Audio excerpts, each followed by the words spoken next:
actor probably best known for his starring role on the TV series Lois and Clark, The New Adventures of Superman. He's also one of the few outspoken conservatives in Hollywood. He is set to return as host of the show Masters of Illusion. That's now in its 7th season on the CW network. He joins us from Los Angeles. Why, before we get to the Masters of Illusion, why do you think you're a lone voice in the world of politics in Southern California? Why is that? Well, I've never claimed to be a lone voice by any stretch of the imagination. It's just that it seems that the louder voices from Hollywood tend to be far to the left, and I guess my point of view seems to be considered much farther to the right or more conservative. But I don't think I'm one of the lones. I mean, I know so many people in California, in Hollywood, in my business, that really have sort of the same political views as I do. Sometimes, though, they're a little quiet about them because there are many people in Hollywood who want to, for lack of a better word, blacklist the people who with whom they don't agree politically. I've never seen that before, and it's horrific. Why this attitude, do you think, toward President Trump in particular? You know, that's one of the great questions, because it is about President Trump. That's the divisive issue that really sort of sends everybody over the edge. And I have sort of waded over in my head back and forth. Maybe because he doesn't need Hollywood, maybe because he comes from Hollywood to some degree. I don't know. Maybe they're jealous of him to some degree because he changed and was a billionaire here and then decided to be, a politician and be the leader of the free world. I just don't know what it is. Previously on Lois and Clark.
Dean Cain is the actor probably best known for his starring role on the TV series Lois and Clark, The New Adventures of Superman.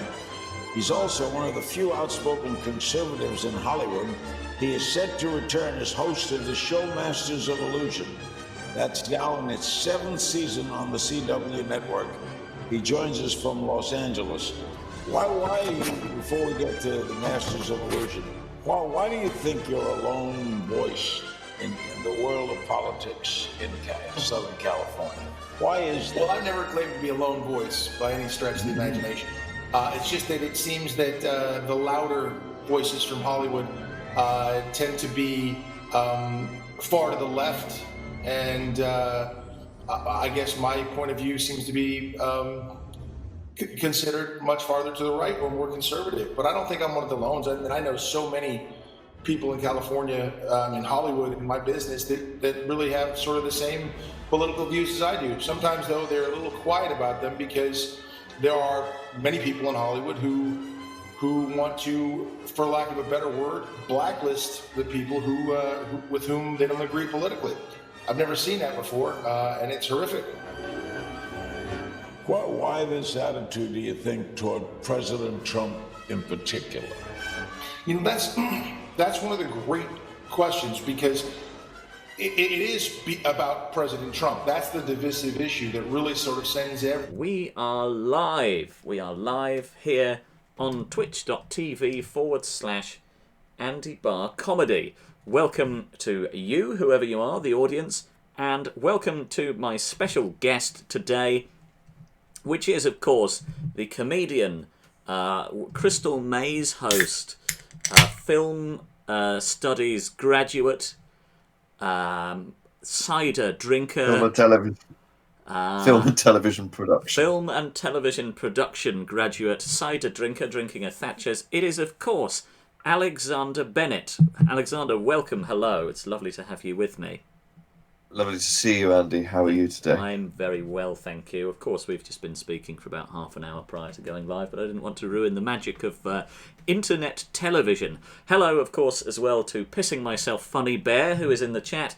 And I believe that I saw a Michael Brunstrom. I hope that Michael is still there, but obviously Michael need not feel obliged to contribute in any way, as obviously the onus is on us to provide something which in some way could be construed as entertainment.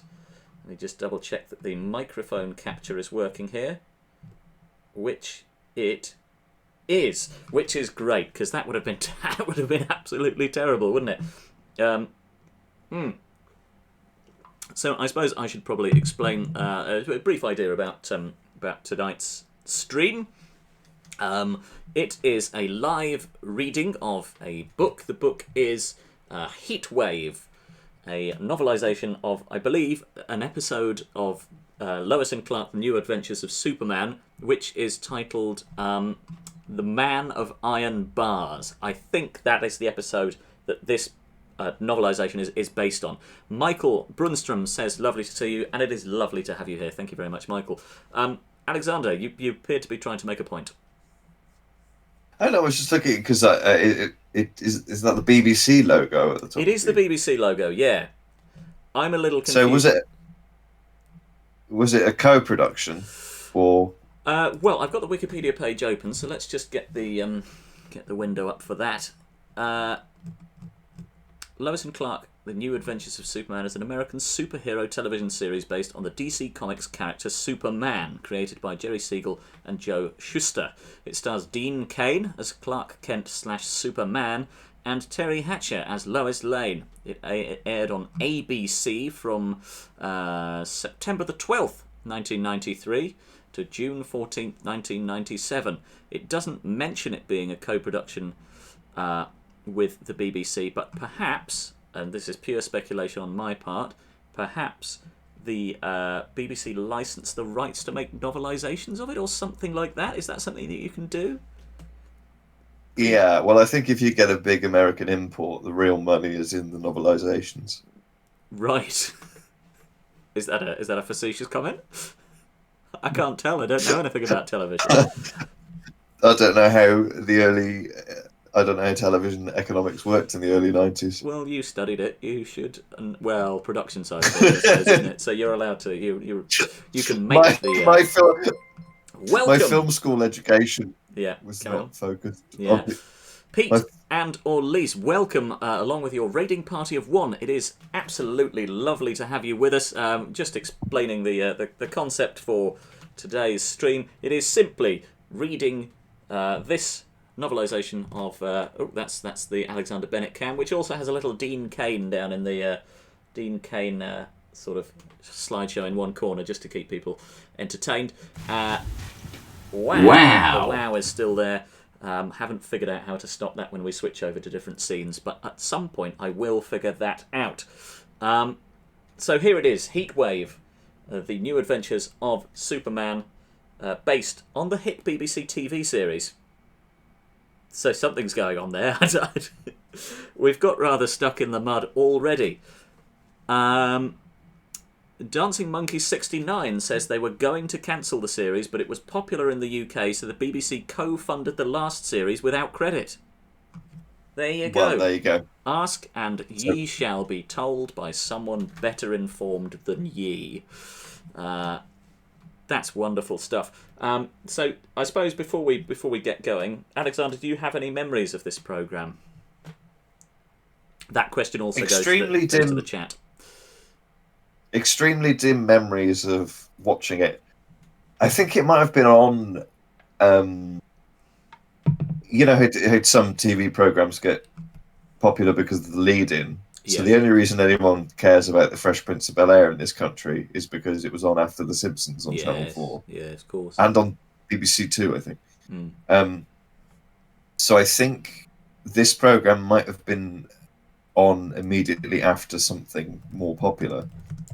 And I've got very dim memories of going, it's Superman, why are they talking in a room? The Adventures of... Oh no, that's a BBC...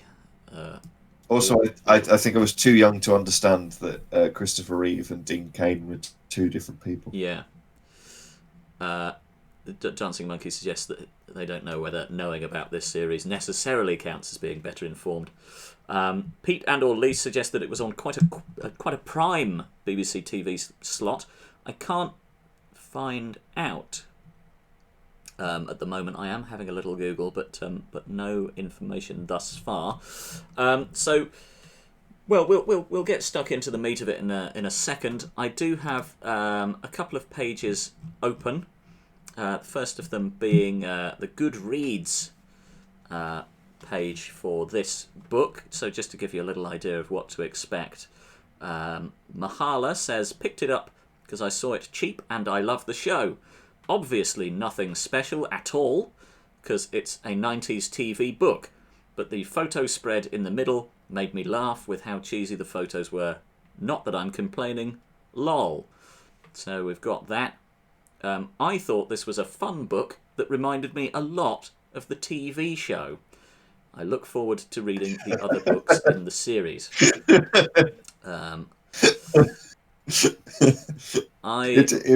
It would remind you of a lot of the TV show. It would, yes. Particularly if you've seen the episode that it is. It is. I've heard that you get that with the apparently the Doctor Who novelizations are very popular, and I think one of the reasons that is because they remind people of the program Doctor Who. It could be. I would struggle to come up with any more believable reasons for their popularity. Meredith, in contrast to Chris Haynes and Mahala, did not like this, rated it 2 stars. I received this book as a white elephant gift this winter, I don't know what that means, and found this to be a great party book. So this is very much in contrast to the 2 stars that they've awarded so far. Yes, a brief oral reading took place as I read great passages that began, "It was hot, really hot." That is the first line of the book, by the way. I have had a little peek. Or is it? It's certainly pretty early on. Yeah, that's the first line of the book. No one enters the dragon's forest without an invite. Isn't that right, compadres? So you can look forward to that line. This book was cheesy, but in all fairness, I knew it would be cheesy after reading the first 2 pages. And honestly, I thought it was going to be a whole lot worse. So, I know what a white elephant gift is. What is it? Also known as a Yankee swap, Right. or a dirty Santa.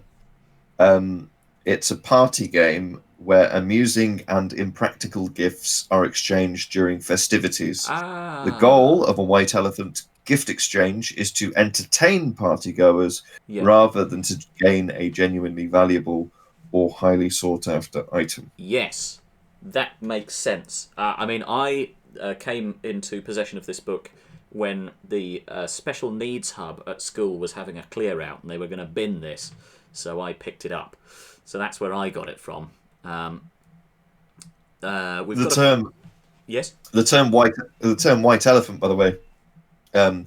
The phrase is said to come from the king of Siam giving rare albino elephants to courtiers who had displeased him, so that their time would be taken up by the Right. upkeep of the albino We've elephants. got to look after an elephant now. I don't know why that reminds me of Kanye West's bottle of water tweet. Not aware of this. I hate when I'm on a flight and I wake up with a bottle of water next to me, like, oh great, now I got to be responsible for this bottle. So I guess it's a similar thing. The airline was hoping to disrespect Mr. West. Is Kanye worried about recycling? And he's like, oh, this is now my responsibility. I don't know. I think he just views it as being a lot of responsibility. We got a couple of comments. Apparently, it aired at 6:15 Saturday evenings, just after the big break. Says Pete and or Lise. Well, we know about the big break, don't we? It didn't air on the hour, as it was filmed to last an hour with ad breaks. So this is the good thing. This is the good thing about doing these kind of Twitch streams, Bennett, is that you don't need to do a huge amount of research or prep, because if you've sort of cultivated a viewership of people who like finding things out, they will just go off and kind of build their own entertainment whilst it's going on, which is really, really good.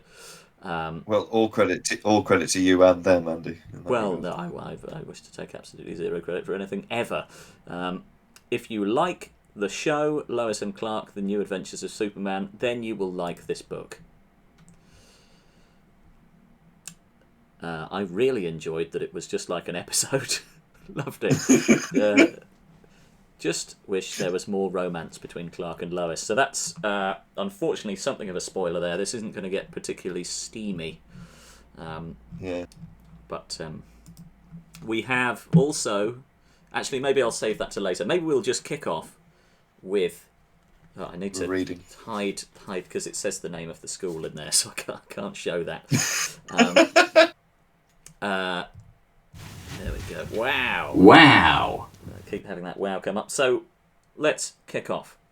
Acknowledgements. The author would like to recognise the efforts of Jerry Novick, without whose hard work and diligence this book would not have been possible. Thanks are also due to Mike Carlin, K.C. Carlson, Mike McAvaney, Dean Motter, and Lee Nordling at DC Comics for invaluable noodling. Finally, the author would like to express his gratitude to Charles Cockman, Anne Goetz, and Scott Sonneborn for giving me this project in the first place, and for displaying exemplary dedication and care throughout the course of the creative process. Do you have any thoughts on that? The acknowledgements so far?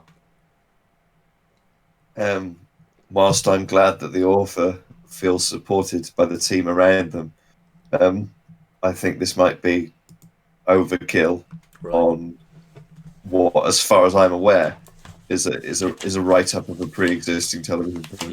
Yeah, it's 154 pages long, and the text is there's not a great deal of text on any page. It's not. It's. I mean, I don't want to prejudge the book, but it's something that they can watch on the screen and then write down. And a lot of them have, giving it 7.7 on IMDb, this particular episode, which lasted 47 minutes and aired on the 5th of March 1994. Anyway, Consignia, the Consignia Twitch account, asks whether we're going to read it all tonight. Probably not. We'll see how far we get and whether the entertainment value that I draw from it, first of all, chimes with the entertainment that the audience appear to be getting from it, and just how long it takes. So, kicking off, and there's a prologue as well, so I don't know if this is the bit before the credits. or not. This is what they call in television a cold open. Yeah. Andy. Well, funny you should say that. It was hot. Really hot. But Colin Dunn couldn't think about that now. He could only run as fast as his legs might carry him through the dense, sun-streaked forest. If you can keep track of the characters as well, because I'm not sure, outside of Lois and Clark, whether I'll really know what's going on. Finally... We've definitely got Colin Dunn. Colin Dunn. Remember that name. Finally, plunging into the clearing beyond, Colin stumbled on an exposed root and sprawled face first onto the grass ahead of him. Spurred by the rising thunder of approaching motorcycle engines, sorry, I my eyes keep wandering off the page, he tried to scramble to his feet. Come on! He screamed his red-headed companion, who had rushed past and then stopped to look back at him. Her eyes widened with fright as she glanced past Colin at their pursuers. I've already started doing that voice, so I'm going to have to carry on. Please! They're right behind us! But it was too late. Before Colin knew it, they were surrounded by a pack of motorcycle thugs. Big, burly men on huge, smoke-belching bikes with metal limbs to replace the parts they'd lost in battle, and evil intent in their slitted eyes. So those guys are squinting because it must be very light out, even though they're in a forest. But the forest is sun-streaked, so I am completely on board with this. The sun is at eye level, so it's going in their eyes. Okay, yeah. So it's So it's sort of late afternoon then, or early morning. Yeah. Okay. I remember those. This is a good reveal. Yeah. As the robo-bikers rode circles around them, Colin grimaced at the strong scent of sweat and motor oil. Cackles of unholy joy assaulted his ears, sending iced water down his spine. Now that's interesting because it doesn't say that's not a simile and No. it's not a metaphor. No, real ice water has been conjured. Through laughter, Yeah. ice water was sent down his spine. Yeah. His companion clutched at his bare arm, squeezing it tightly enough to leave finger marks. I told you so, she groaned. I told you we should never have come here. You should have listened to the wench, bellowed Griffin, who's one of these motorcycle thugs, robo-thugs, which is why he uses Robo-thugs. why he uses sort of 17th century tavern language like wench. Bellowed Griffin, a 17-stone greasy mammoth of a man, over the roar of the circling motorcycles. He wiped the perspiration from his brow with a metal hand. How much perspiration do you think that a metal hand would be able to realistically remove from a human brow? Very little, and I'd also say that this, perspiration is essentially salt water, so that hand's going to rust, Andy. Yep, absolutely right. It's not mentioned whether there is any rust present, and I imagine if there were, it would be very unpleasant to run it across the brow. No one enters the dragon's forest without an invite. Isn't that right, compadres? So this already we've managed to get through both of the lines mentioned by Meredith. Presumably she didn't really go any further than page the second page of the actual. And our characters list are a man called Colin, an unnamed red-headed woman, and a gang of robotic bikers. One of which is named Griffin. And is 17 stone. And is sweaty. Griffin fashioned a toothy grin as his half-dozen leather-clad followers rumbled in agreement. Each dragon... So he made a toothy grin. Because fashioned... Yeah. That's not a... Fashioned is making something out of something. It is, yeah. You're absolutely right. That's you can't. I don't think that can be used as a descriptor of a physical movement. Well, you might not think So that, but it has. So I think you need to widen the parameters of what you believe is possible. No, I'm saying that there's. And in life. I think you read between the lines in a book like this. And he is a robo-biker, so maybe he's got spare parts to make us smile. Could well be. He might have taken some bits of his bicycle apart. His leather-clad followers rumbled in agreement. So the robots are wearing leather as well. Each dragon brandished a club, a chain, or a stout metal cudgel. And each one looked eager to demonstrate what happened to trespassers. Abruptly, Colin's eyes were drawn to a streak of red and blue in the sky. For a moment, he saw the streak slow down so that it was visible as a caped figure, one who was perhaps curious as to what was going on below. I get the feeling that this might be the first appearance in this book of the Man of Steel, otherwise known as Superman. But we'll see. Then the figure sped up again as it continued its flight, vanishing over the treetops that loomed all around. Colin grunted. He and his companion were on their own. Spying a dead branch near his feet, Colin clutched at it and held it out like a weapon. Someone had to try to defend them, and it looked like it would have to be him. Now, what kind of voice do you reckon Colin should have? We're about to hit upon his first bit of speech here. Any suggestions in the chat as to what kind of voice we want Colin to have?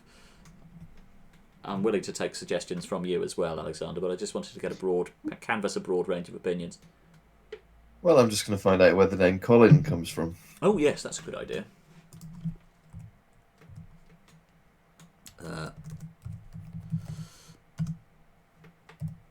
Colin name origin.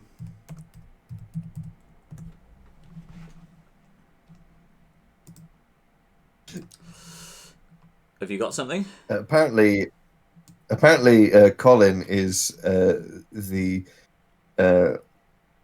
modern version of the old Irish word for whelp. Yes, I've got that as well. I think it's Scottish, Colin. Yeah. I've got some other ones as well. Gaelic origins.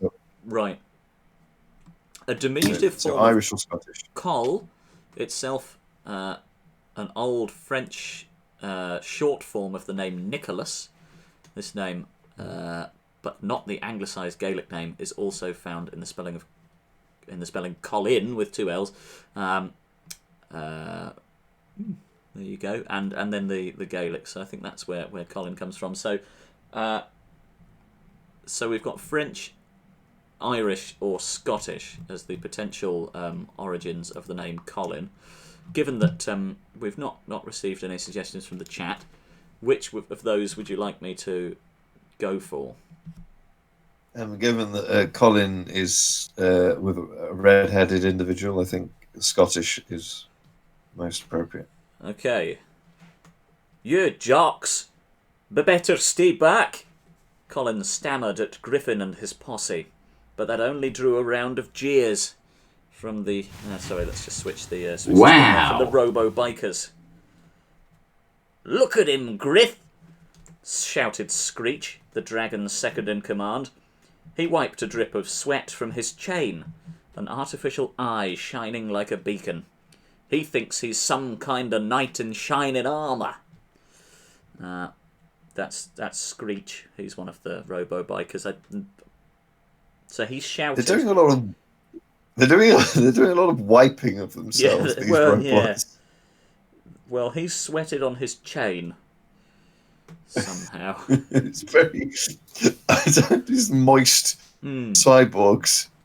It's not really what you associate with. No, you imagine people. they're probably going to be pretty dry. Anyhow, Griffin sneered at Colin. You're in no position to threaten anyone, little man. Stick or no stick, we're going to show you why they call this Dragon Country. He nudged his bike to the left, coming a little closer. The others followed suit, tightening the circle. But before he could take a swipe at Colin, another voice rang out in the clearing. Now, this might well be... I'm just trying to move ahead. Oh, no, it's not. It's not Superman, so this guy can have a... This guy can probably have a voice that's not going to be required too often, so I won't put too much effort into it. As usual, Griffin, you've opened your mouth and inserted your big smelly boot before gathering all the facts. Griffin and his dragons stopped dead in their tracks, turning to stare dumbfounded at the edge of the clearing. A lone figure separated himself from the trees, a tall, muscular figure on a sleek black bike, with a grin on his masked face and a glint in his steely blue eyes. Pete points out that it's brave to use the character name Screech so close to the peak of Saved by the Bell's popularity, which is something that I hadn't picked up on, but actually, yeah, is an issue. Rest in peace. Is he dead?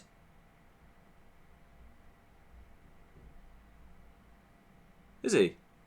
I can't hear you. Oh, hello. Yes, Screech has just died. Now? Just now? In the past 2 weeks, Screech has died. 2 weeks? Yeah. Fucking hell, you're right. Probably should have done a slightly more respectful search.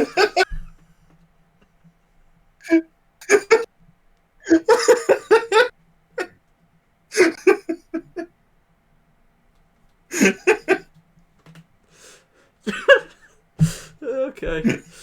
Oh, well, that's that. Let's just get rid of that. Okay. Oh.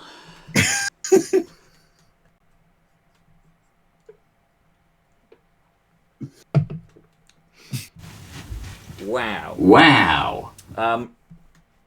So this is...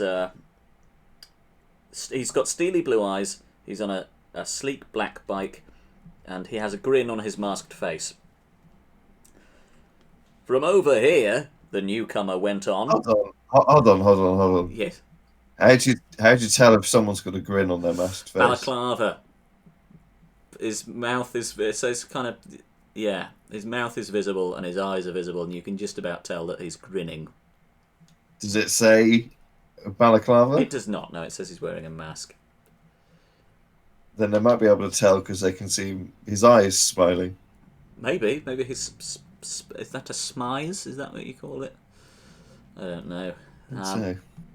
From over here, the newcomer went on, the kid looks like he'd make fine night material. And as for there being no help for him in this forest, well, as usual, you've forgotten about me. Colin grinned through his perspiration. They're all sweating, and they're all grinning now. They're all so sweaty. Yeah. All these drenched people in the forest. There was only one man who would pit himself against a ring of motorcycle heathens to save a couple of strangers. Bolt!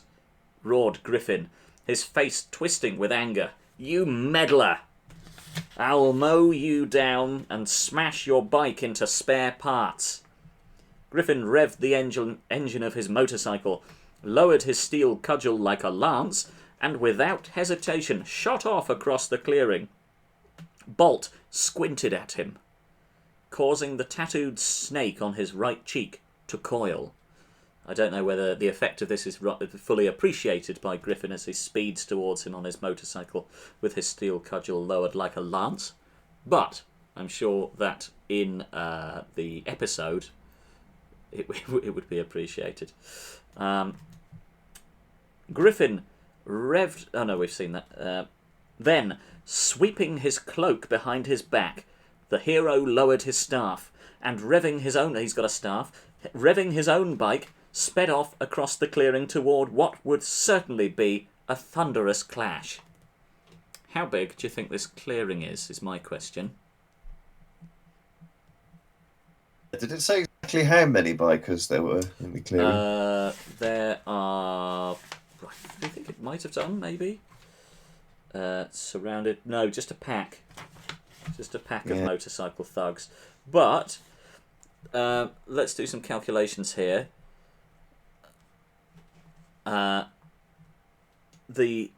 Because a pack could be anything from 6 to 60. You know, that's what is that the a upper lot of limit? wiggle room. Is that the upper limit on a pack? You think? Yeah. Okay. Let's have a look. Largest number in a pack. Pissing myself to just suggest that there's finite material. I don't know whether they are referring to the material present in this book and thus this stream, or some other finite material. But I'm sure we'll get some clarification sooner or later. The largest number in a pack is not yielding any real clarity here. I see a lot of information. Seems to refer to chicken nuggets. People want to know how many do you get in a pack. Yeah, this appears to actually link to an academic paper. So let's just have a little look at that. The University of Georgia Mathematics Education Programme reviewing the Chicken McNugget by Leighton McIntyre. The goal is to calculate the maximum that cannot be purchased given combinations of boxes. So this is the maximum, to calculate the maximum that cannot be purchased given combinations of boxes. Okay. Right. McDonald's sells... I'm still not sure I follow that sentence. I'm not, the but maximum... I reckon the amount of time that it will take to properly kind of pass the information will probably outlast the amount of potential entertainment that is present in this document. For even those of us like you and I who have, able to wring a fair bit of entertainment from the most mundane and awful. But luckily it answers it on the second page. Yes, I don't know if you 43. can see there. It says, 43. So there's 43 robot bikers. Pissing myself has clarified that finite material, the joke was fine night material. I see what they've done there. There we go. Anyhow. But anyway, yes. So the clearing. Two bikers are steaming together, racing towards one another across this clearing. One of them has, after the other one has started moving, had time to squint at him, causing the tattooed snake on his right cheek to coil, and then sweep his cloak behind his back, lower his staff, and rev his bike before taking off. That's and the other one hasn't reached him yet, so it's got to be pretty big. Or the other one, the other possibility is that these motorcycles are very, very slow. But, all very, very small. Yep. It doesn't say how big the robot bikers are in relation to the bikes that they're riding. It specifies that one of them is 17 stone, but given that he has a lot of robotic parts, that could be a very small bike. Yeah, it could be a small bike, and he's 17 stone on account of the sort of dense and weightiness of his robotic parts. So there we are. The distance between them closed, as you would expect. 100 feet apart. 80, 50, 20.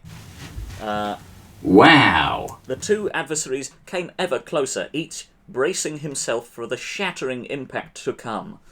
Suddenly, with a horrifying squeal, the front wheel of Bolt's bike locked up. The startling loss of mobility had an instantaneous effect on the motorcycle's rider, throwing him headlong over the handlebars and through the air. Before Colin knew it, Bolt had hit the ground with a sickening crunch. When he stopped rolling, he was clutching his right leg below the knee. "Ah! My leg! My leg!" he cried.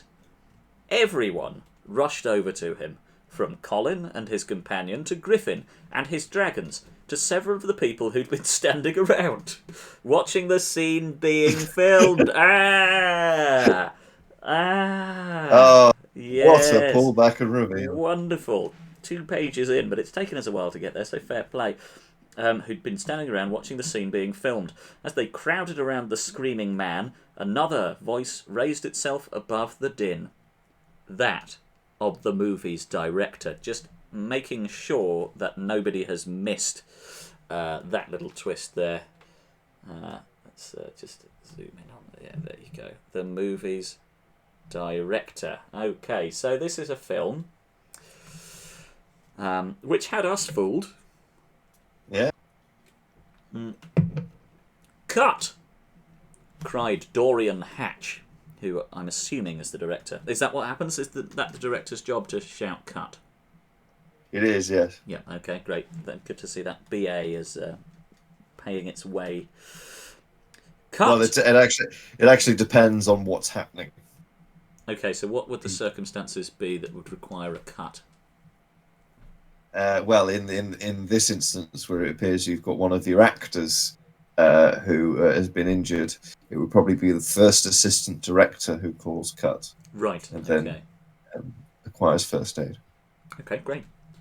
What circumstance would require a cut from the director? That they're happy that they've got the footage that they want. Right. Okay. Well, thank you. Rising from his seat, he was a stocky man in his late 30s. His dark hair pulled back into a fashionably tight ponytail. What the hell is going on here? It wasn't really a question, Colin knew. Dorian Hatch didn't ask questions. He only gave orders. Okay. And I'm interested in how this man has become at the helm of something that must have a reasonable budget, given that there's 43 robot bikers in it. Yeah. If he doesn't ask any questions. No. I mean, certainly one of the questions he hasn't asked is, why am I directing this? Why am I directing this fairly baffling wet robot picture? Never mind. And also, the two first pieces of information that we get about the director is the first thing that happens is that he asks a question, and then the second piece of information we're given is that he doesn't ask a question. Yeah. He's a complicated man, a man of many contrasts. A stocky man in his late 30s with his dark hair pulled back into a fashionably tight ponytail who doesn't ask any questions. As Hatch threw his rolled-up script on the ground, another man approached him. Would he have a script? Possibly, yes. It's not really his job, but he could if he wanted. Okay, cool. The second man, Beau Paris, was taller than the director by half a head, with curly blonde hair and tanned good looks. He sounds pretty hot. I'll tell you what's going on, railed Paris, the star of the film. My stuntman just broke his leg, and if I'd decided to do my own stunt, like Tom Cruise, that's my insertion there, like I usually do, like Tom Cruise, that would have been me squirming on the ground out there. I've heard this before, said Hatch, frowning. Someone's out to get me, Dorian. Someone's trying to sabotage the film. Beau Paris is concerned for his safety here. The director dabbed at his forehead with a red bandana. Everyone is sweating.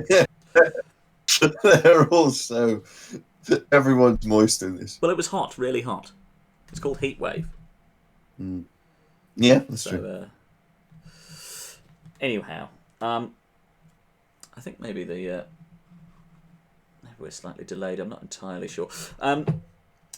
The director dabbed at his forehead with a red bandana. Like everyone else, thought Colin, Hatch was annoyed by the heat. So Colin is a character in the film, but also his name is Colin. So maybe he's playing himself. But no one's out to get anyone, Bo, the director continued. This was just another accident, and I'm not going to suspend shooting because of your paranoia. Oh, there's another character. Dorian's right, said R. Lee Atkinson. Sorry, that's the woman. I didn't do her voice for her, but that's fine. R. Lee Atkinson, the beautiful redhead who had played Colin's companion. So her name is clarified, but Colin is still Colin. As soon as she was close enough, she took Dorian's arm. They were just accidents, she told Paris. We'll get past them. Just accidents, repeated the actor. He glared at R. Lee. That's right, she said.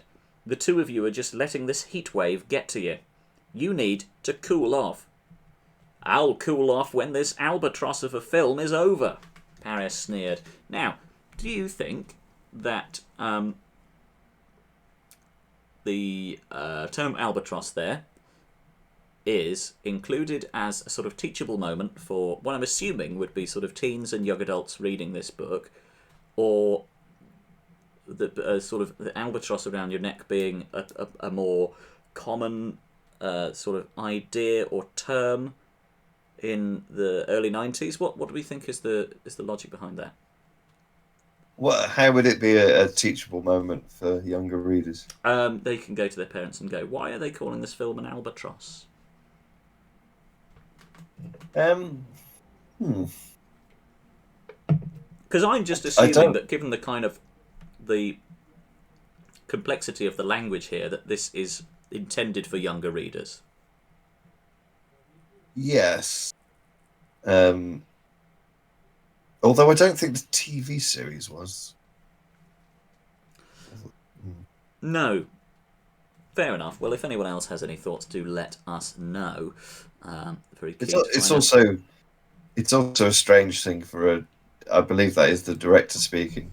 I think it's a strange thing for a director to say how much they hate the film they're making in front of all of the actors and crew. No, it's Paris, who is the star of the film, who is saying that. And I think we're already well acquainted with Hollywood stars having little sort of temper tantrums on the set. I don't know whether they usually disparage the quality of the film, but I don't think it's entirely outside of the the realms of possibility. I don't know. You've probably been on a lot of film sets with your degree. I mean, there's many different ways in which things could work. Yeah. Hatches, and the way things are going, that may be sooner than expected, which will be fine with me. So he's really reiterating his point there, Paris. Hatch's eyes blazed. It'll be over when I say it's over. He spat. Okay, that's not how that works. The film is not finished until I have decided that it is finished. It'll go on as long as I want. Say. And not a second before. Then, with R. Lee Atkinson in tow, he stalked off. Paris watched them go, his mouth twisted in anger.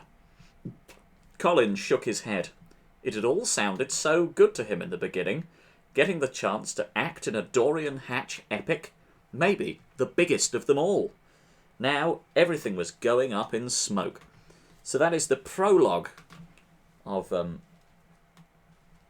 Heatwave done now. Any thoughts so far? Do we have any thoughts in the chat? Would you like us to keep going at the sort of standard rate, reading a page at a time, or would you like us to skip ahead to chapters later on? I'm happy to do either.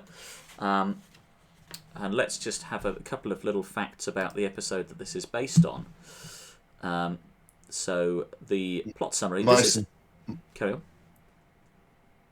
My sincerest hope, Andy, is that the rest of the book continues as a very traditional Superman story, and the prologue is never mentioned again. That would be That's good. My sincere hope.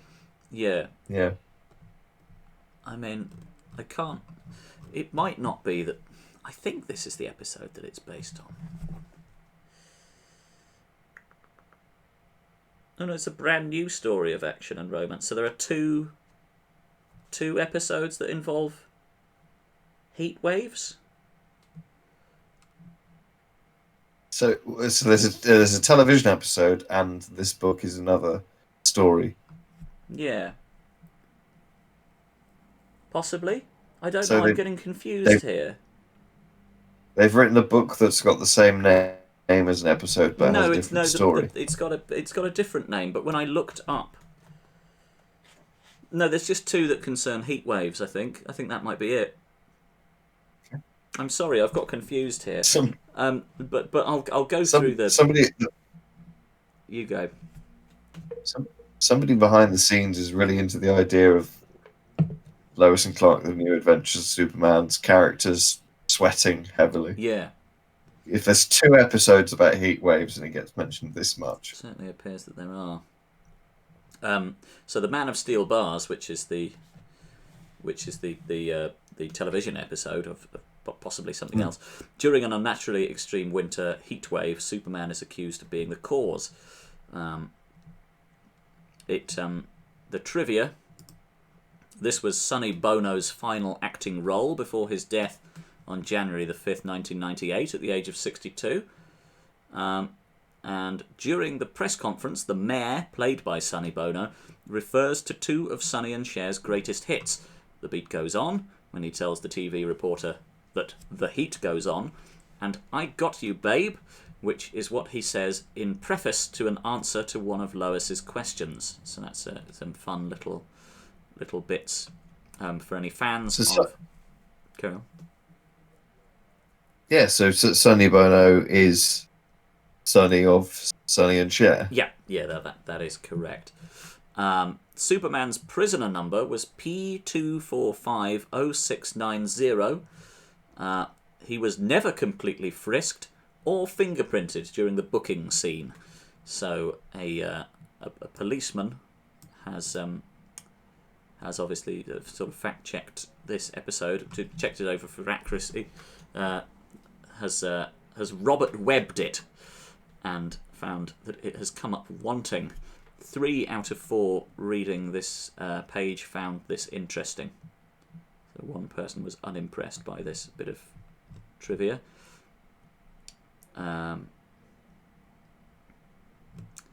So that's the trivia from the episode. Sonny Bono died in a skiing accident. Did he? Well. Yeah. You should never go skiing. He skied into a tree and died. Oh no. That's not good, is it? Oh dear. I think there's some lag going on here, and I think that might be based on the well, certainly some issue relating possibly to the flag that I've got going on in the background. So maybe we just pause the flag and see if that helps. Pissing Myself says, think I'm lagging. We'll see when this transfers to screen chat. I reckon similar speed until we get the measure of the main body. Okay, well, with that in mind, let's head back over to the story. Actually, just quickly, I'll mention that in the episode that we've now established that this book is not, in fact, based on. I gave you some entirely false information at the start. Wow. The boom mic is briefly visible when Lois and Perry are arguing in front of Superman at the Daily Planet offices. So you won't get that in the book. That will not be in the book, but you can imagine. But it would be great if it was. If they'd written in the book. Or if it was represented graphically, just kind of obscuring some of the page. I would enjoy that. Right. Just in parentheses, there's just a thing that says a boom mic is near Lois's head. This sentence is no longer visible due to the presence of the boom mic capturing the action. Chapter 1. As Lois Lane emerged from the subway, she paused just long enough to assess her reflection in the window of Dacey's department store. Dacey's. Do you like that? I do. Good. She Sounds had very put American. her dark hair up, worn a miniskirt and a low-cut blouse, even dispensed with nylons, all in an effort to dress for the weather. But it wasn't doing much good, the journalist thought as she resumed her slow, measured journey over the steaming sidewalks. She was careful not to move too quickly, lest she raise her body temperature even a millionth of a degree. So she's travelling incredibly slowly and remaining in the heat for longer. She's attempting to move and also not get warmer, which is just the opposite of how human biology works. So were all the pedestrians on 7th Avenue. The heat wave that had gripped the city 7 days ago had made record temperatures a daily occurrence, and unfortunately rising tempers as well. So we've got some sort of falling down style situation going on here. Lois herself wasn't angry with anyone, of course. Well, maybe one person. The WGBS weatherman, who'd predicted a cooler summer than usual. So this we can be absolutely certain at this point that this is not a novelisation of The Man of Steel Bars, because that was a winter heat wave, of course. So that's it's good to be sure. And whoever had decided Dacey's didn't need bigger awnings over their display windows. As it was, there was barely a strip of cooling shadow alongside the building. Looking up at the digital sign in front of Metropolis First Federal Savings and Loan, Lois sighed heavily. Not even 5 minutes past 9, and it was already 102 degrees. I'm presuming that is Fahrenheit. When is this planet going to move a little further away from the sun? She thought, with a sigh.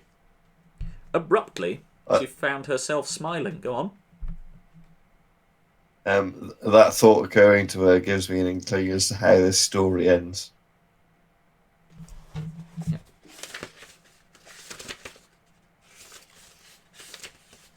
Just because I don't think we're going to... There's an epilogue. Well,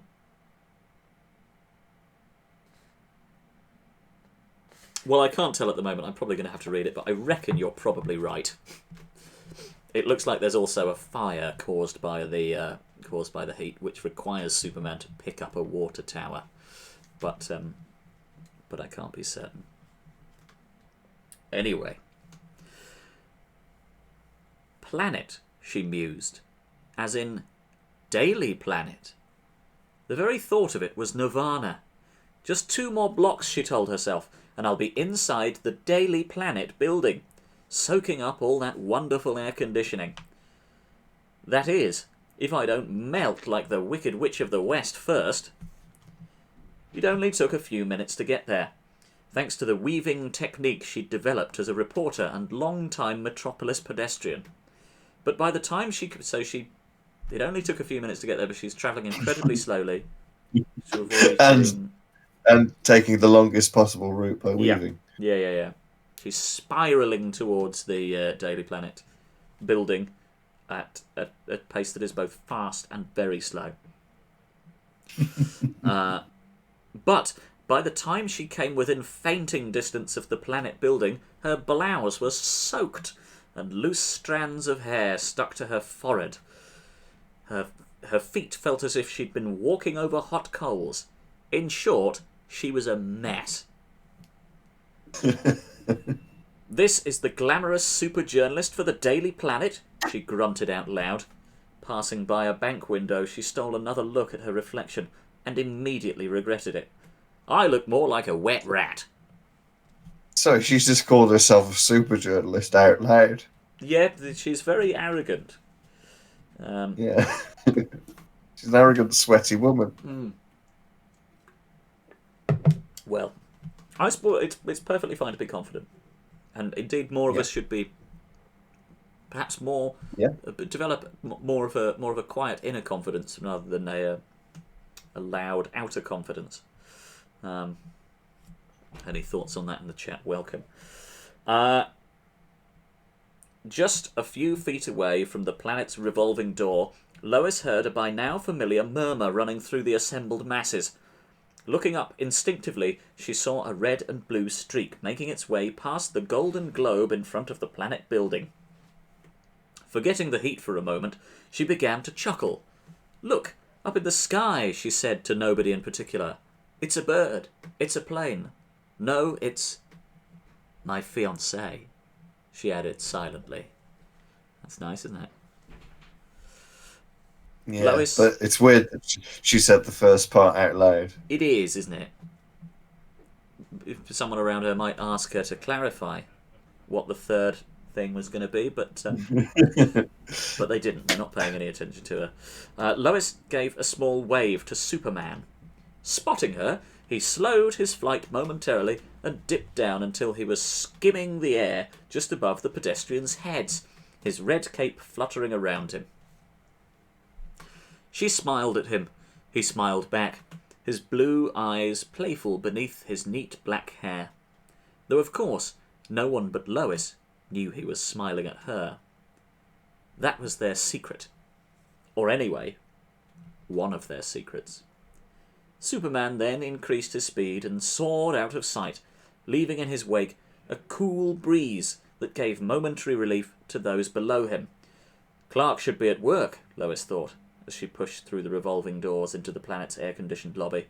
I wonder where he was flying off to. So by this point in the Lois and Clark narrative, Lois Lane does know that Clark Kent is also Superman. So I believe that's one of the few things that I remember about the programme. I believe that was a secret for a while, and she didn't know. Yeah. That chime with your understanding? I believe that she also loses that memory at some point in the series. Oh, wow. Okay. Yeah. That's cool. I suppose that's a nice little reset for them to do. Then they can kind of basically have the what I'm assuming is a sort of season-long arc of her finding out again. Yeah. Which is a good narrative tool.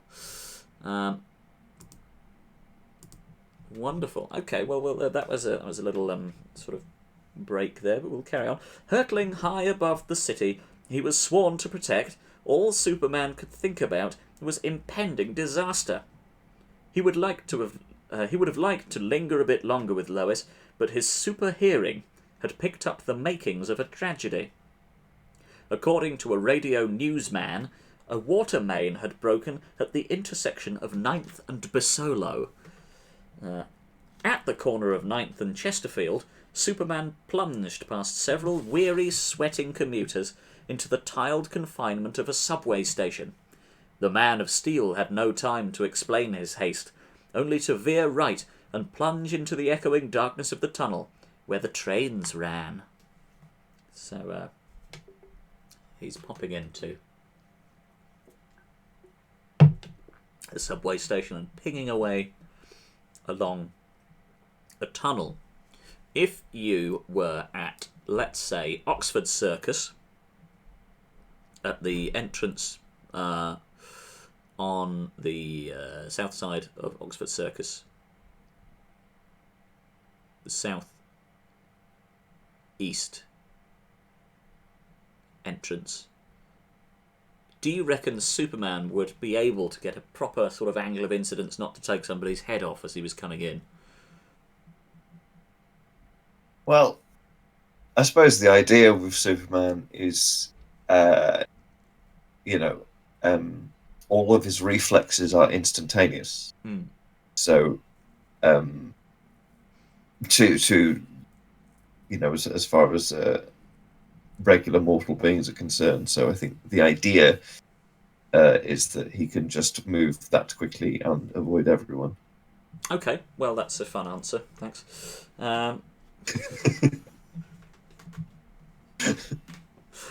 It's part of inviting you to consider a different circumstance there in which he mutilated someone with a trailing leg, but no, you were having none of it. True to the canon. Can't all be gore, but there's a thing. I believe that the people in comics talk about the Superman problem, Right. The Superman problem being is that because he can do everything, how do you write stories for him? Well, like this. How good a job we think they're doing of it is an entirely separate, but it is You're possible. gonna throw in robot bikers. Well, the robot bikers, the robot bikers were a sort of fiction within a fiction, weren't they? That was absolutely incidental to the Superman story. The Superman story here is that it is very hot. For the second time in the Lois and Clark universe, it's really fucking hot. For the second time in this long-running series, the existential threat is that it's really warm. Yeah. I mean, I'm prescient, if anything, is of course the existential threat of our times in which we live for some time now has been that it is going to get really hot. I don't know if you've ever seen Superman 4. I've not. No, I did. Andy. Yeah. Whereas I think it's Superman 4, which at some point in that film, Superman throws all of the world's nuclear weapons into the sun. Wow. That is, well, probably not that bad an idea, is it? Well, I mean, it's not a bad idea. So, I mean, compared to the sun, that's fucking peanuts, really, isn't it? Well, I think you've got to take into account. No, actually, I think you're probably right. Yeah. What happens in Superman 4 is that this creates an evil nuclear man. Oh, right, okay. Let's have a look at the Superman 4. Colin given name Superman 4. Is that the one with where they all get trapped inside a square or something?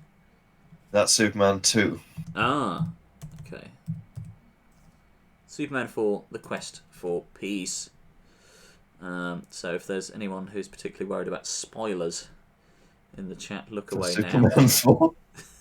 Yeah. The 1987 film Superman 4. Gene Hackman, Jackie Cooper, Mark Buckler, John Cryer, Sam Wanamaker, who I had been looking up previously because I wanted to know what the origin of Zoe Wanamaker's surname was. It was, of course, her dad, Sam Wanamaker.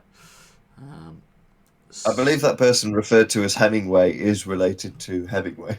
Well, fuck the plot of Superman 4. Let's have a bloody look. Could be wrong about that. You could be. The third daughter of Byra Louise, née Whittlesey Hemingway, and Jack Hemingway, a writer. Joan Hemingway, Her grandfather. Her grandfather. Well, I'm getting to it. Paternal grandparents were Hadley Richardson, 1891 to 1979, a Nobel Prize laureate novelist Ernest Hemingway, 1899 to 1961, who committed suicide 4 months before she was born. Didn't know Hemingway committed suicide. Didn't know a great deal about Hemingway, to be honest. I know that a character in The Long Goodbye is sort of based on Hemingway. In the film version of it that I've seen. He seems like a bit of a cunt, to be quite frank with you. Much about Hemingway. Huh? I don't know much about Hemingway either. No. Oh yes, he really liked bullfighting. Did That he? is the thing I know about Hemingway. loved Yes, he liked bullfighting and the running of the bulls. Mm. He was very into the idea of he kind of saw it as man versus nature in a kind of fair enough scenario because it could kill you. Yeah. I suppose the running of the bull is basically just a sort of a kind of parkour version of bullfighting. Yes. And it enables the bull to engage in more fights over a longer period of time. little scraps, little running battles. Yeah. And there's very few cultural celebrations where they block off entire streets and go, Watch out, there's going to be a bull there. It's going to be a wild animal, a dangerous wild animal.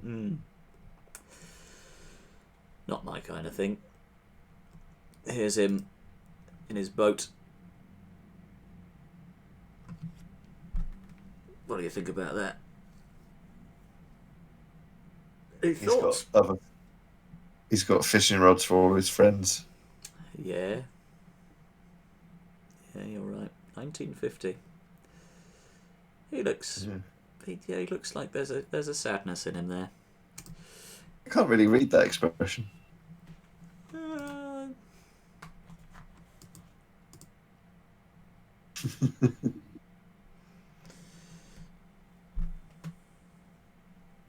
I think there's a sadness there.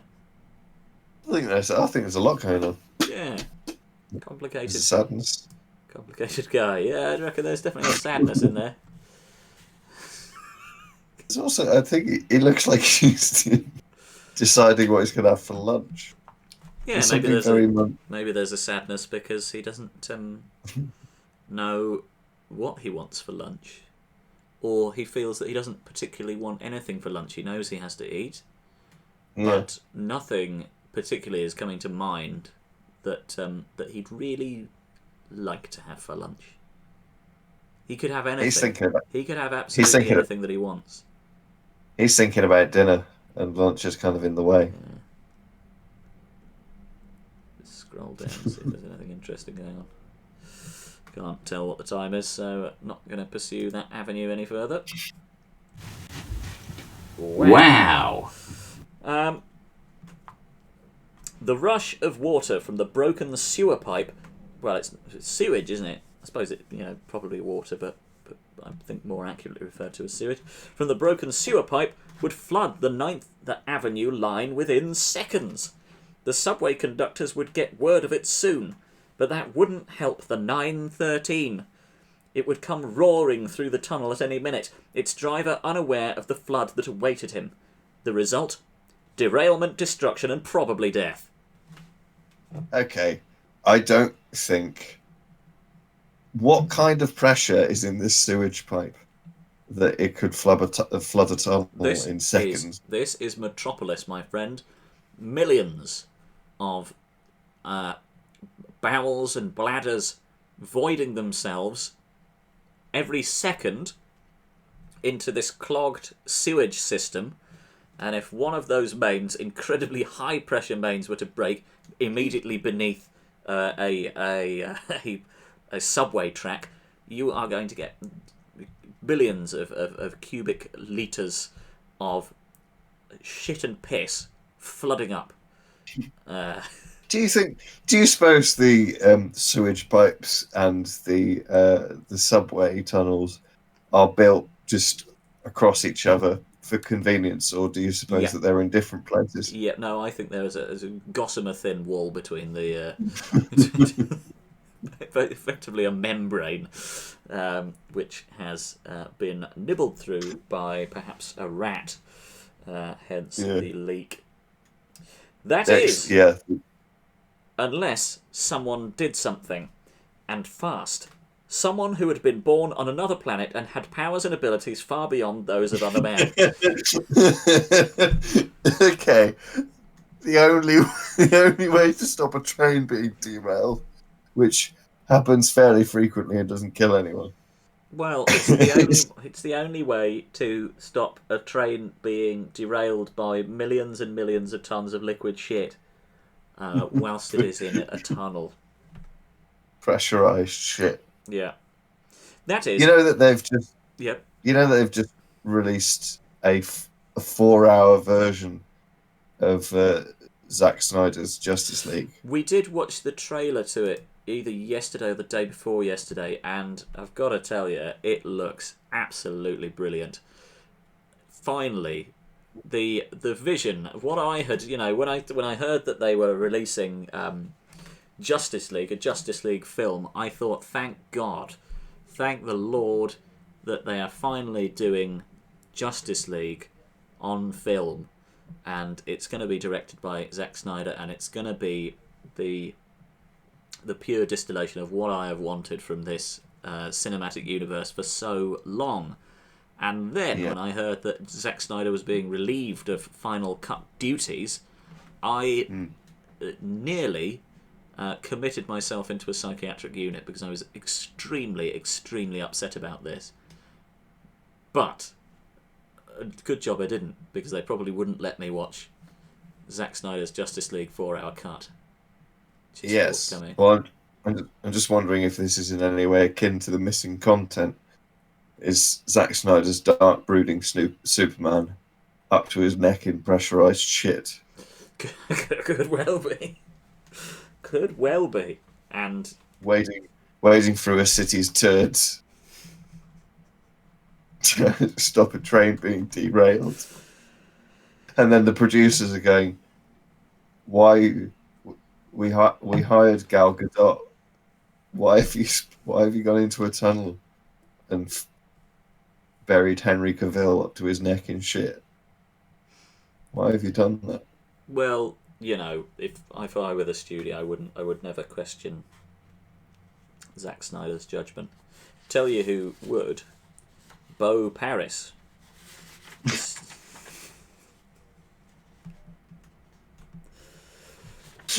The star of this film. Yeah. I do think that I do think that that Zack Snyder is very much in a Dorian Hatch mould as a director. A singular vision, constantly frustrated by those around him. Here's a question for you. Mm-hmm. Do you suppose halfway down the next page, someone's going to yell "cut" and Superman's going to turn around and they turn off the pressurized shit and the camera pans out and Superman complains about being in a bad film? Do you think this book is going to be consistently pulled back and reveals? Well, I hope so. I mean, unfortunately, I don't think that is going to be the case. But it would be a real bold and praiseworthy move from BBC Books if that were what they had chosen to do. And every time they cut to a different story, it's longer and longer. So you get more invested before it turns around and says, and then they turn the cameras off. Just going to find out. This book cost £2.99 in 1996. Wow. So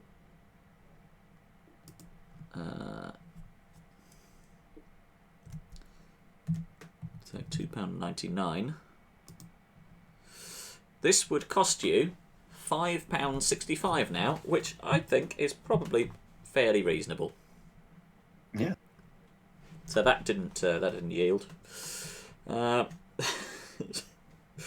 Hoping it would be an absolutely obscene figure, but no, that is it's okay, isn't it? Yeah.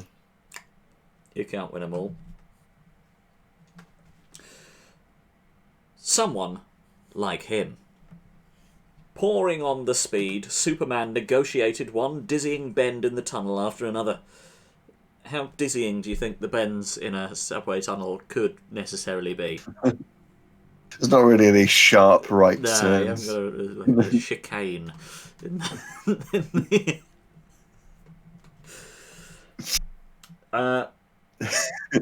Dizzying bend in the tunnel after the other, moving faster than any train ever could. The 913 would come ploughing into the flood in a matter of seconds. 20, if he was lucky. He had to be there first. A moment later, Superman heard the creak and rattle of metal wheels against metal tracks. He saw the distant glare of sparks off the electrified third rail, which supplied the train's power. In the middle ground, maybe 50 yards in front of the train, water was spewing out from a side tunnel onto the tracks in a frothy gush.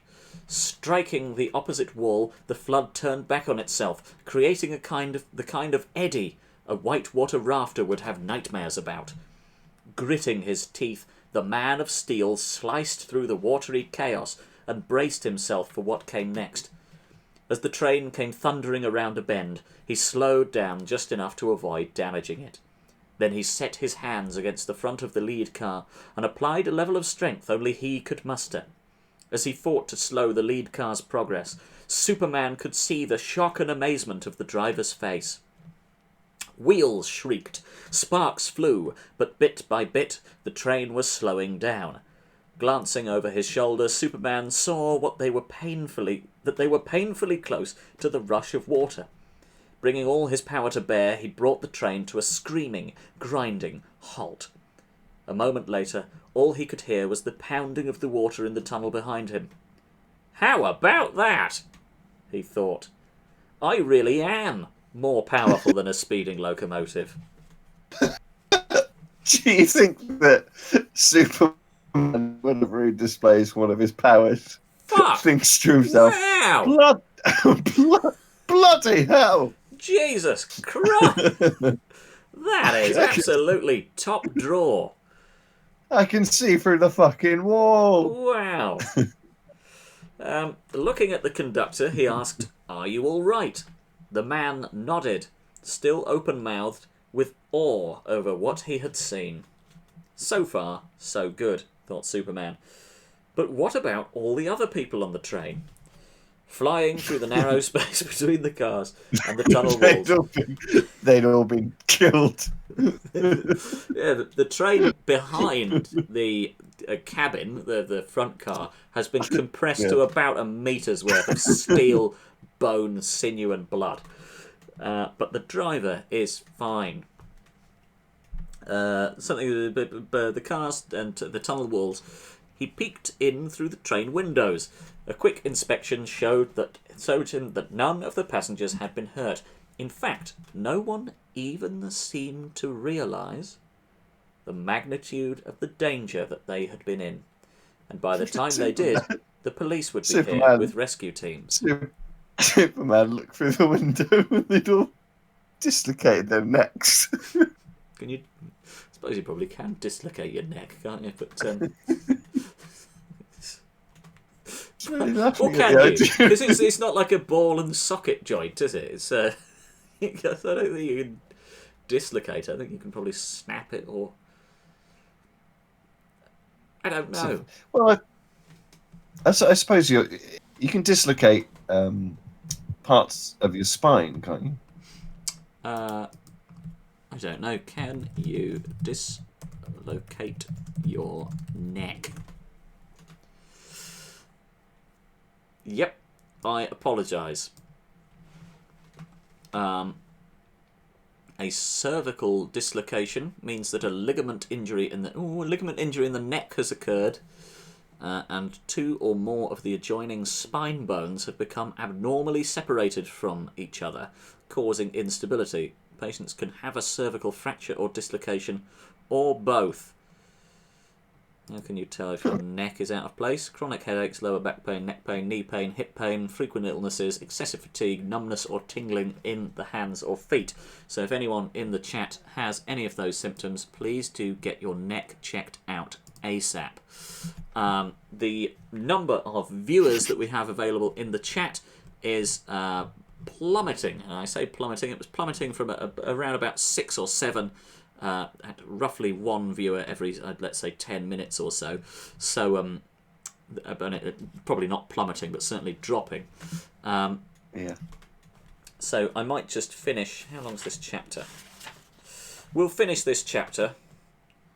I just love the idea of Superman accidentally killing a train full of people to stop them going to a room full of shit. Well, if you like that, then watch Justice League when it comes out, because it might not even be too late to ping Zack Snyder an email and suggest that he might want to include that, because if they can,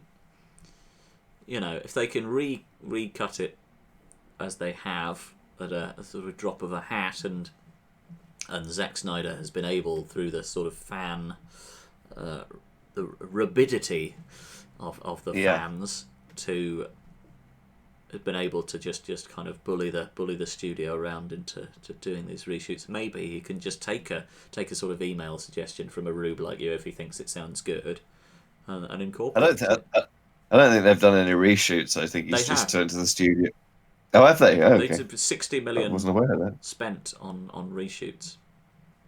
Jesus Christ. Yep. Which I think, controversially, is good, really good, and should be the model which all cultural production follows in future. If there's enough of an outcry from a sort of fairly insular community of fans, then go right ahead.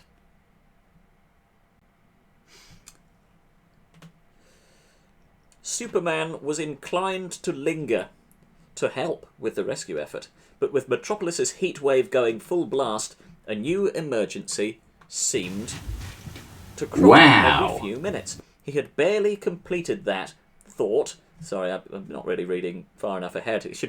I should read mentally ahead to the end of the sentence before I start reading it out loud, which is a lesson that I have not learned through an hour and a half's worth of streaming. He had barely completed that thought when he heard a scream. It was pretty far away, but that didn't mean anything to Superman. If he could hear it, he was on it. Speeding past the train through the subway tunnel, he headed for Hobbs Bay. So Metropolis is by the water. I didn't know that. It's modelled after... It's New York, isn't it? It's modelled after... Yeah, so it would be Manhattan, which is an island. Tony Bonelli. Now, what do we think is Tony Bonelli's ancestry and cultural background? I couldn't possibly hazard a guess. But he lives in New York. His name is Tony Bennett. Tony Bonelli, Irish, I imagine, had never been so hot in his life. Neither had his 3 sons, or his wife, or the rest of their neighbourhood. Just, is anyone calling for... Yeah, Pete and or Lisa asked whether anyone is calling for a $60 million reshoot of Heatwave. Well, I mean, we've established that it hasn't actually been filmed in the first place, which is a shame, but... for 60 million, I reckon you could get close to recreating the absolutely harrowing terror of all of that sewage screaming towards a train, whilst Superman attempts to prevent a collision. So I hope that somebody listening... Go on. This is the thing we could collectively do as audience members, is we could ask them to release the Snyder Cut of just stuff that we want to see. Yeah. So if we want to see Dean Cain, back in the tights and the cape, just hammer Warner Brothers and say Bennett cam again quickly. I mean, look at him. He's certainly grown, but he looks pretty built. He could probably still do a sort of Man of Steel kind of thing, and he could bring. He could make the Fox News viewers happy by bringing a prominent Republican Trump supporter back onto Hollywood screens. Oh yes, Dean Cain's got all sorts of opinions, hasn't he? He has, yeah. I was looking for clips before the stream of him, and he is a regular Fox News contributor. It seems that they ask him on every time Rosie O'Donnell says something anti-Trump. They'll give Dean Cain a call, and he'll come on and say, "Well, this is ridiculous. I think the president's doing a very good job." Of course, he's not the president anymore, so perhaps Dean Cain will be getting fewer calls. We cannot know. Have you ever seen the Rosie O'Donnell film that she's tried to bury? No. What is it? Pete and it's Lisa a film. Suggest that this is a callback to another stream that you probably aren't familiar with. But there's a guy called Kyle Bushy who I have a bit of a feud with. He doesn't know that I've got a feud with him, but he pretended to donate money to my stream. Anyway, carry on.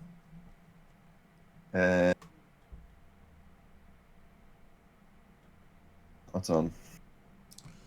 Her real birth name is Roseanne O'Donnell, born March 21st, 1962, American comedian, producer, actress, author, and television personality. Yeah. Find the trailer for Riding the Bus with My Sister. I don't know whether I'll be able to play that out because I'm having problems with putting YouTube on the stream. But I see.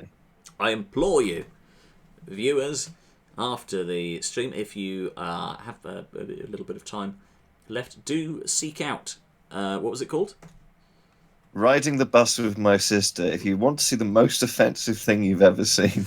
Oh, well, yeah, that is a fairly big sort of caveat there. If you do want to see the most offensive thing you've ever seen, to seek out Rosie O'Donnell's film. It's an insensitive portrayal. Is all I can say. Did you know she was the voice of a scout leader on an episode of Ren and Stimpy in 1994? I did see that. Yeah. just click on Riding the Bus with My Sister and just read the Wikipedia and get an idea of what that's like. I'm trying to. Oh, there we go. TV. Oh no. It's not good.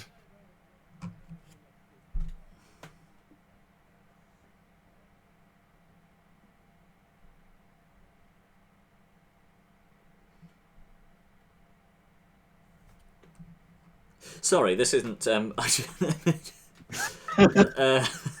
mean, that under no circumstances, because I haven't even brought up the correct. Hadn't even got the correct window up there. That was just me staring silently at something, trying to read it. Whilst images of Dean Cain cycle by next to a big representation of your face. Wow.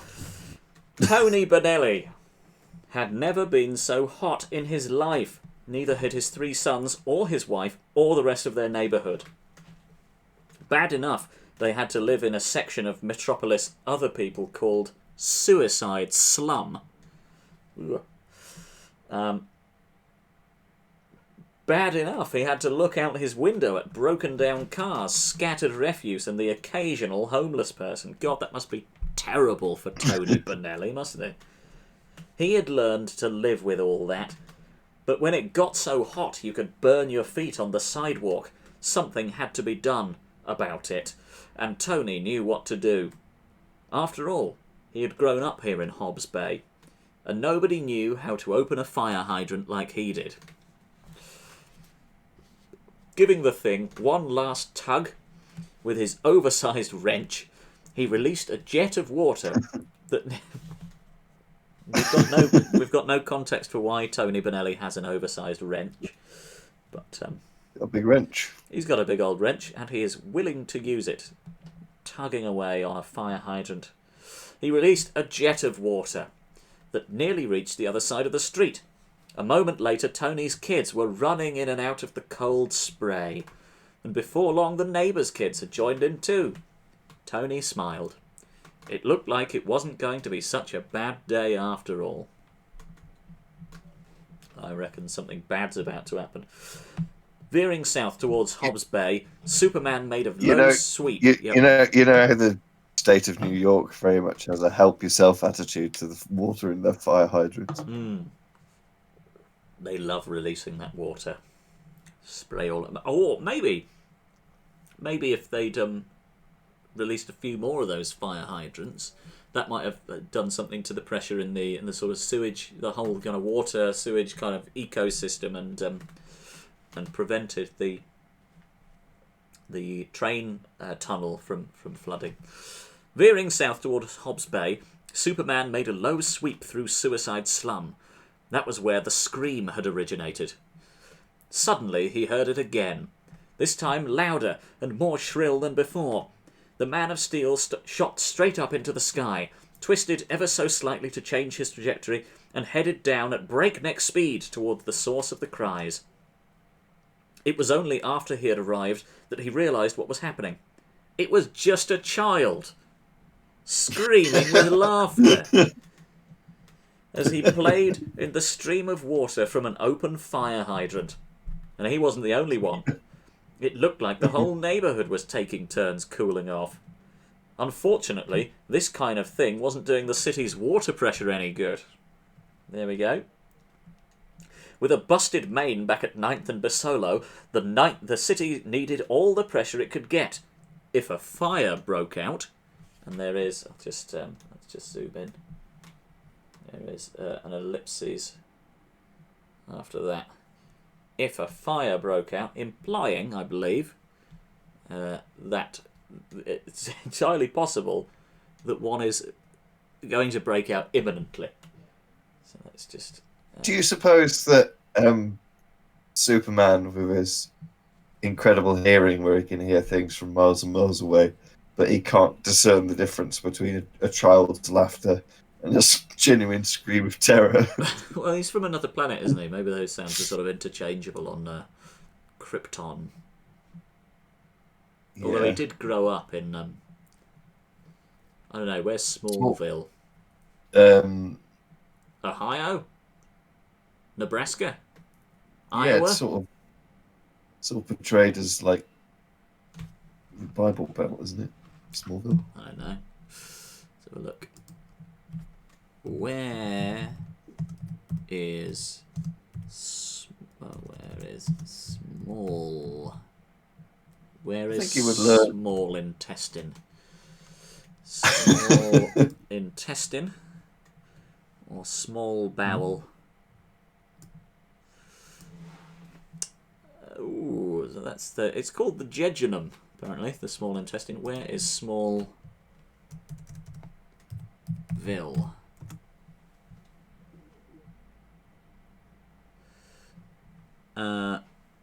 Kansas. Makes sense. It's in Kansas. Wow. Tony Bennett. Hey, look! A woman cried out. She pointed. Superman immediately appeared because he can't tell the difference. She pointed to Superman. Superman is already there. She pointed to Superman, who was descending among them. It's Superman! Way cool! Shouted a red-haired boy in his early teens. Landing on the sun-baked asphalt of the street below, Superman thought for a moment. He couldn't let the hydrant stay open, but by the same token, he couldn't leave these people high and dry. Seeking out an adult, he put his hand on the man's shoulder. You know, he said, I think I've got a better way for you guys to cool off. Shut off the valve. I'll be right back. The man grinned. Whatever you say, Superman. Your word's good enough for Tony Bennett. Sorry, I didn't do an appropriate voice for Tony Bennett there, but never mind, that moment has passed. The Man of Steel smiled. Then, gathering up his cape in one hand, he took off again into the sky. The wash of his passage rippled the surface of the puddles left in the street. Superman returned a few minutes later with a titanic stack of abandoned tyres he collected. Descending on Earth, he carefully deposited the tyres on the sidewalk. Then he turned his attention to the vacant lot across the street from the fire hydrant. With steely-eyed purpose, moving so fast it must have looked as if there were a dozen heroes, and not one, the Man of Steel scooped out a huge round hole in the ground. To his eye, it looked 4 feet deep and 10 feet across. That done, he streaked over to where he had left the big pile of tyres, and picked them all up in one big bundle. Dropping them into the hole, Superman then focused his heat vision into a wide beam. With a concentrated burst, he melted the rubber of the tyres until it lined the entire hole, side to side. Then, moving his hands at super speed, he applied the molten rubber to the sides as well. Finally, hovering above it, he cooled the smoking goo with a few blasts of his breath. When he was finished, the reshaped rubber lined the hole so perfectly that not one bit of dirt showed through. But that was only the first part of his undertaking. Weaving his way among the run-down edifices of Hobbs Bay, Superman found an old empty water tower that he'd noticed earlier. Fortunately, the thing was still in reasonably good repair. Positioning himself underneath it, he flexed his muscles, and raised it off its support structure. Then he headed for the bay, where he scooped up several 100 gallons of water. It was a lot heavier now, and a lot more awkward, but nothing he couldn't handle. With a little extra speed, he returned to the site of his construction project. By then, the whole neighbourhood turned out to see what was going on. Some police were there as well. Slowing down above the hole, Superman tilted the water tower, allowing its cool contents to cascade into the makeshift pool. After the last drop had trickled out, he temporarily put the tower aside. There you go, he announced. Hobbs Bay Community Pool is now open. The kids gathered around him and cheered. Tony clapped him on the shoulder. You done good, he said. Thanks, Superman replied. Then he picked up the empty water tower and took it off to the sky.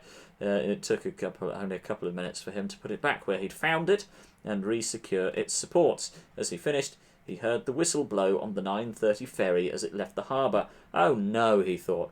I'd better step on it, otherwise Clark Kent is going to be late for another staff meeting.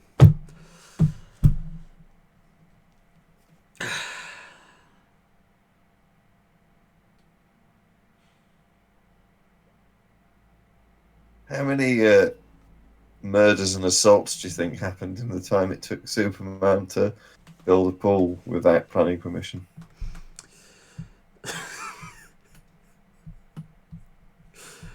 I don't fucking know.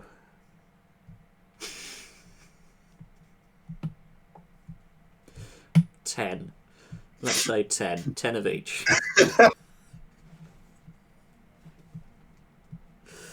I mean, to be fair, it's only taken him 13 minutes. Was it the 9:17 train? Yeah. It was the 9:13 train. So yeah, 17 minutes. Pete and or Lise have a question. Surely littering the street with flaming tyres is worse than letting kids play with a fire hydrant. I would be inclined to agree with you. This guy has absolutely no sense of propriety or proportion. We'll just have a quick look at the photo inserts which make up the centre of this book. Here are the characters, the main characters. Perry White is played by Lane Smith. Jimmy Olsen by Justin Whalen, who looks like a cheeky lad in the mould of Denny from The Room.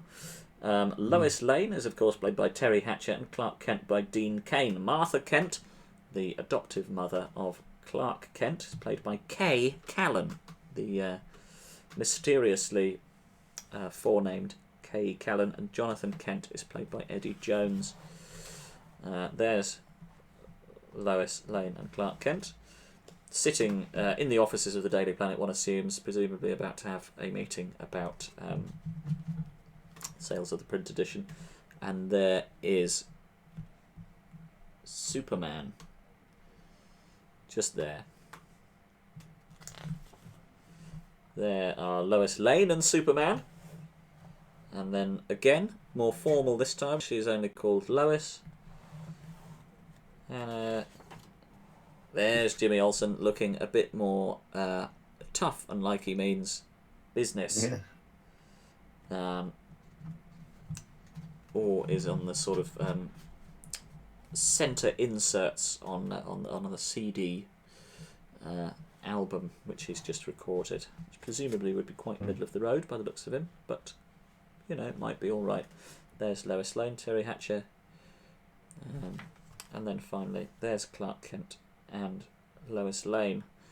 So if you didn't enjoy the prologue and chapter 1 of Heatwave, then hopefully you were able to enjoy the picture inserts in the book, which probably took it up from a $1.99 publication to a $2.99. What sort of GSM is the photo paper? The photo paper it's pretty good. It's probably about the same thickness as one of my flyers would have been at Edinburgh in 2019. I was about to say last year, but then of course last year was 2020, and we all know that nothing happened. Certainly not Edinburgh. Other available books: Deadly Games. Jana Layton, a beautiful heiress with a social conscience, unveils a plan to invest millions of dollars in Metropolis's disadvantaged communities. But as she publicises these investments with a series of sporting contests, she becomes the target of assassins, which is a shame. But also it is really hot, and no one knows why. Yeah, it's hot again, and that is making a number of the sports people faint. Which is causing further headaches. And given that they'd have to invest in a sort of on-hand medical professionals to revive the sporting personnel, detracting from the funds available to the projects for disadvantaged communities. But Clark Kent is about. But Lois Lane doesn't like to be left out in the cold, and Clark Kent is having to look after Jana Layton, making Lois feel left out. Pretty soon, Lois finds herself caught up in something almost too hot to handle. Heat is back in it again, playing the deadliest of games, and also Exile. Criminal genius Thaddeus Kilgrave has turned Superman into the carrier of a deadly virus. A little bit like COVID-19, the virus which is at the centre of the pandemic that we're currently all dealing with at the moment. Wow. So deadly it's capable of wiping out the world's population. As Superman is forced to go into isolation, Kilgrave's thieving associates ransack the streets of Metropolis. Clark Kent and Superman may be out of action, but Lois Lane is working against the clock to save the Man of Steel and the human race from permanent exile. Seems to be a misunderstanding of the term there. There is a...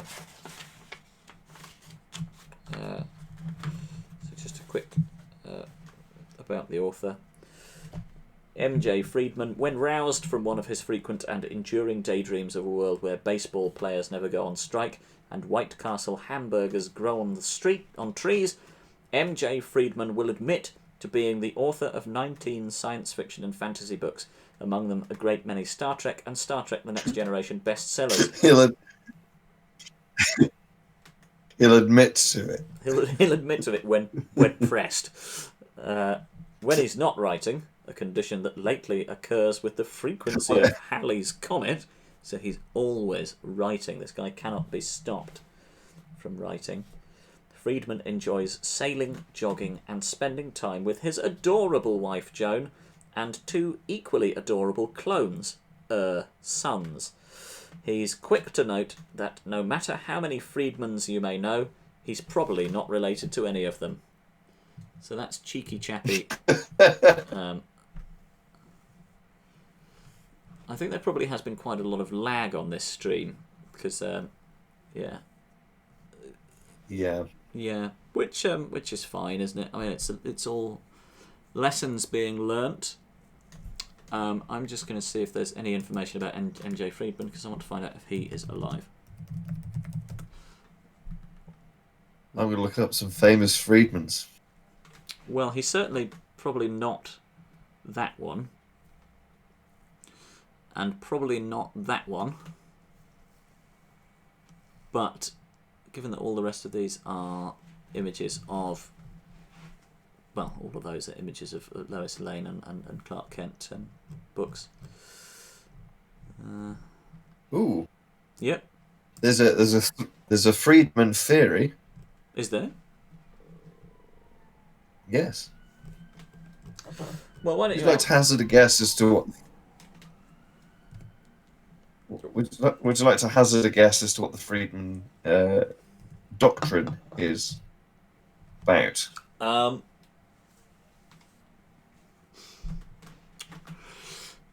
It would be churlish of me to say no, wouldn't it?